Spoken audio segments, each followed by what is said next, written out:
guys! Welcome back to the Carden channel. This is Carmi and today it's just gonna be me and I'm gonna talk about the 4 things that you need to do as soon as you arrive here in Canada. This is the English version of the first one that we uploaded. This is so that our English viewers can understand what we've been talking about in the first video.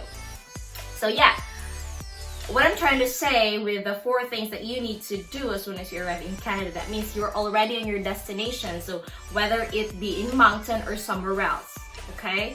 So meaning you already have your permits by this time. Okay, so what are the 4 things? Number 1 is the SIN number. SIN number is very important that you should get this because this will be used when you open a bank account and when you find jobs, because your employer is gonna ask this one from you. So that's why this one's very important. So where can you get your SIN number? You can get this at Service Canada. When you get there, there will be a line. You're just gonna join them and wait for your turn. And a staff or someone like a security is gonna ask you like, what are you here for? And you just tell them SIN number. So once you're inside, you will be entertained by the first person who's gonna ask for your passport, and after that tell you to sit down and wait for them to call your name. So once you're called, you go to the cubicle. Yeah, there are cubicles in there. Go to the cubicle and they're gonna ask for your passport and your permits and your mother's maiden name, your address. So these are the 4 things that they will ask from you. And after a few minutes, they will print out your SIN. It's gonna be a paper with your SIN number in it. They will give it to you, and you need to make sure that you secure that paper because SIN number is confidential. You should not provide it to just anybody. So yeah, so that's number 1, the SIN number. The second one is phone number. What I'm trying to say with phone number is you need to get a plan, because it's where you can be contacted. For example, you will be applying for jobs. You need to have your phone number because how can the employers call you if you don't have your own phone number? Also, it can be used as when you open your bank account. So you need to have your phone number. And yeah, of course, so that you can contact your families and friends. So that's the phone number. And where can you get a phone number? So you're gonna get a phone number by buying a SIM card. So it's up to you if you want the prepaid one or the postpaid one.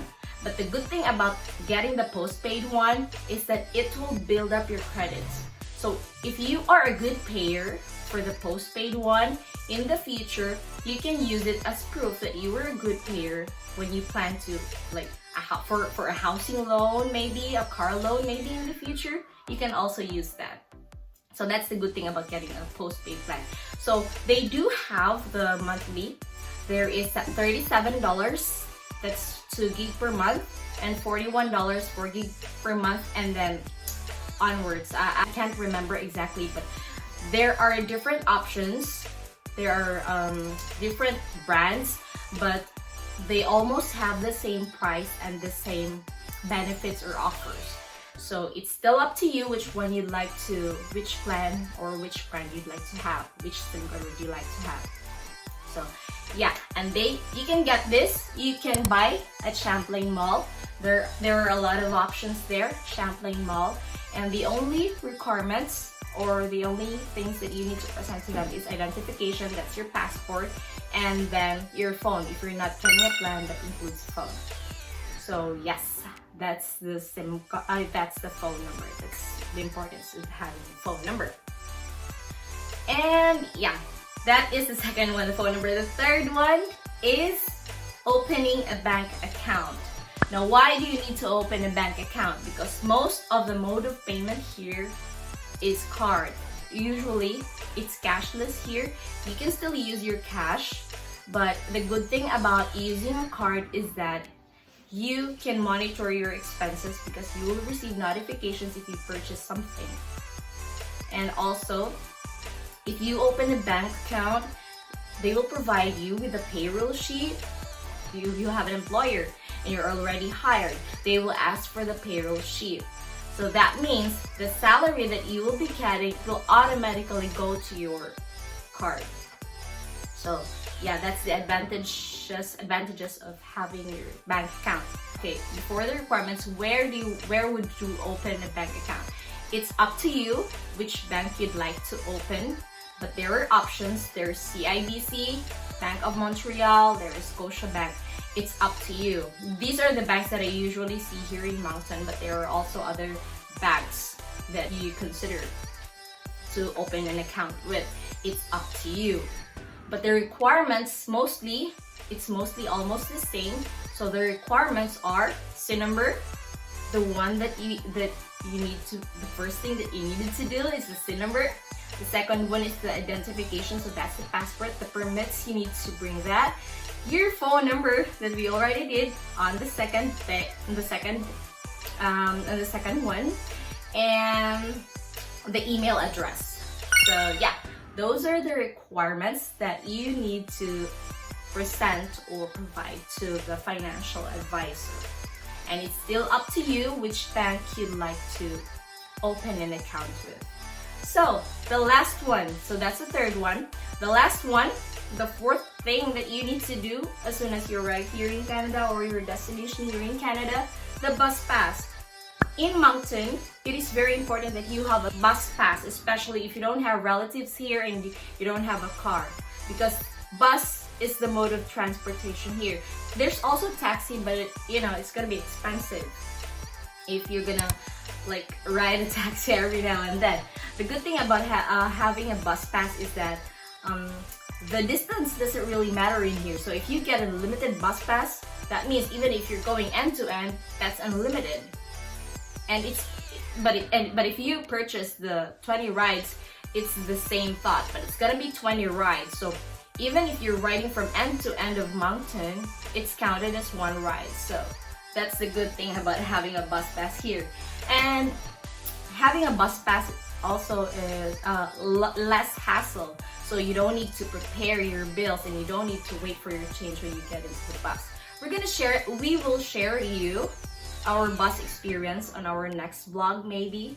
But yeah, that's bus pass. And there are no requirements for you to get a bus pass. You just need to like buy a bus pass. So just money for you to buy a bus pass. So for it's like the one that we purchased is the unlimited one, so it's $60, $65 or $68, something like that.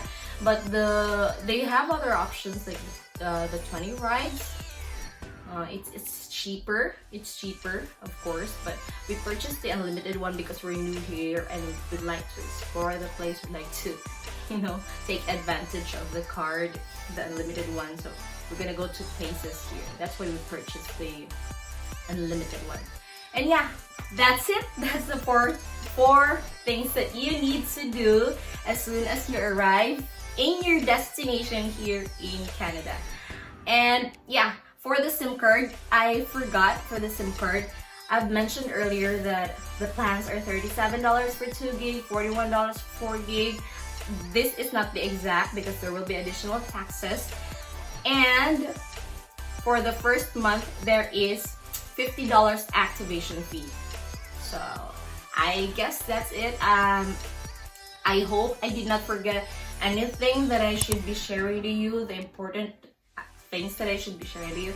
I hope this is helpful, the 4 items. So please don't forget the 4 items: the SIN number, the phone number, open a bank account, and bus pass. These are the 4 things that you need to do as soon as you arrive in your destination here in Canada. I hope this helps, and yeah, I hope this is helpful to everyone. So I guess that's it. Please don't forget to like and subscribe to our YouTube channel, and don't forget to leave your comments on the comment section below. If you do have suggestions and questions, we will try our best to address those. Okay, so that's it guys. Thanks for watching. Bye-bye.